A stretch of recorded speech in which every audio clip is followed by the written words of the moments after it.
Okay, today we have a warning for you. Don't eat the children. Now, before you call 911, we don't literally mean eat the children, obviously.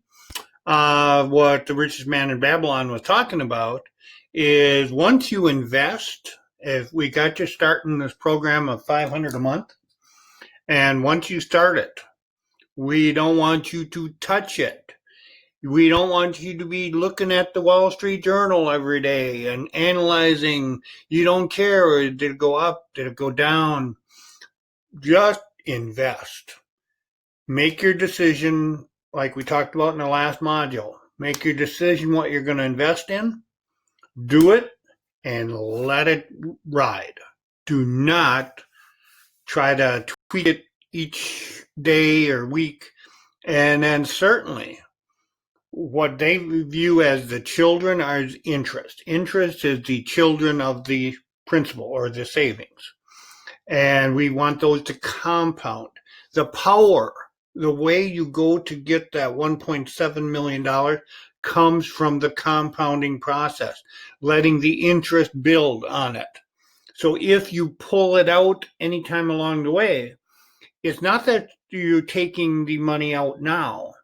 You're losing the interest on that money that it was going to earn over the next 25, 30 years. That's where the real power comes from. And if you pull it out now because you want to party, and have a nicer car, you want to go out and buy this nice brand new $25,000 car, and that's a nice car. But you're going to be tempted. You're going to be tempted to pull, well, gee, a $40,000 car is nicer. So instead of the 500 a month for 360 turning into $1.7 million, if you pull just 25,000 out, or just one example, if you pull 25,000 out and buy a little bit nicer car, you're 40, after 5 years, this is what I was getting at in the last module, is not the most impressive amount. That 500 a month is only worth $40,834. Now, it doesn't sound like much, but don't worry, it's going to turn into the 1.7 million. But if you pull 25 grand out, well, gee, I have it. So I'll buy the nicer car. You'll only have 15,800 left. So, but don't worry, you're going to start again. So you start your 500 a month on top of the 15,000. Your new total that you're going to have instead of 1.74 million, you're still going to have a lot of money at age 55. But you're only going to have 1.25 million instead of 1.7 million.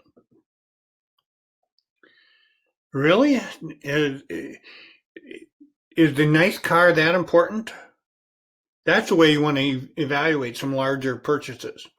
If I buy this using my little nest egg here, my investment nest egg, is it worth not 25,000 to me, but is it worth $500,000 to drive around in the nicer car? Is it worth it? If you think it is, pull it out. Go ahead. But when you evaluate it that way, I would bet a lot of you would say, you know what? It would be worth it to me to drive the Chevy or the Ford instead of the Cadillac or the Mercedes now in order to get that extra $500,000.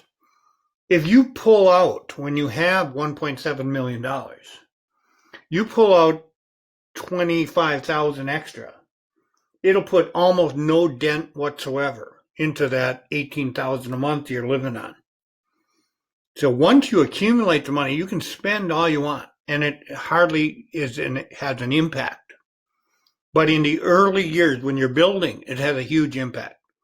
So you want to watch out for that.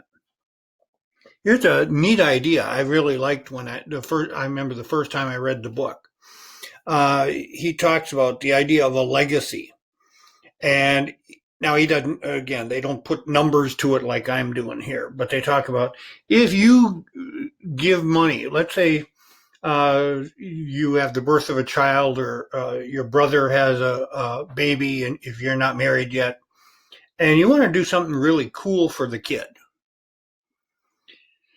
set aside $2,000. We've shown you how $500 a month accumulates over a long period of time. But it works for lump sums too, a single chunk of money. So if you get a little bonus, okay, a lot of people get a tax refund. You get $2,000 back. And then they take that out and figure out how to blow it. Well, instead, take the 2,000, set it aside for the kid, the recently born child. And if you put that 2,000 in some investment earning 12%, at age 20, the kid's going to have 20 grand, just under $20,000. They could use it for college. Because it's going, that one chunk of 2,000, not adding 500 a month to it, just a single chunk of 2,000. That's going to be worth nearly $20,000. The kid could use it for college. Even a cooler idea. Don't tell the kid about it. No, don't tell the kid he's got a little nest egg. Let it ride. Set up some kind of a trust arrangement, which again is beyond the scope of this course, but any lawyer can help you how to, or show you how to do this, or a financial planner.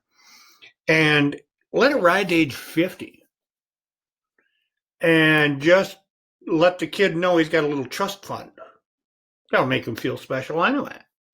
Don't tell them how much is in it. You want to play with their mind a little bit, have fun. But just let that 2,000 ride till age 50.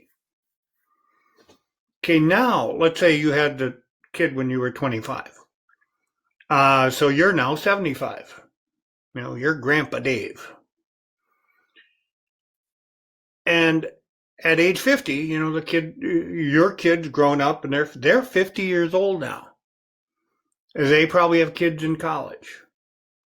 And they're struggling to pay their bills and all the stuff you did when you were 50. And you now say, okay, by the way, here's your little trust fund. And it's $578,000 at age 50. How cool would that be if your mom or dad left you $578,000 and they're still alive? This isn't from the will. This isn't, the estate per se. This is just something that was started with $2,000. $2,000 turns into $578,000. So it's a small initial contribution, but the payoff down the road, the legacy that will be. Think what your kid will think of you. You're going to get to stay in a really nice nursing home. I'm only joking about the nursing home. But that's a really cool idea. Something you might want to give some thought to.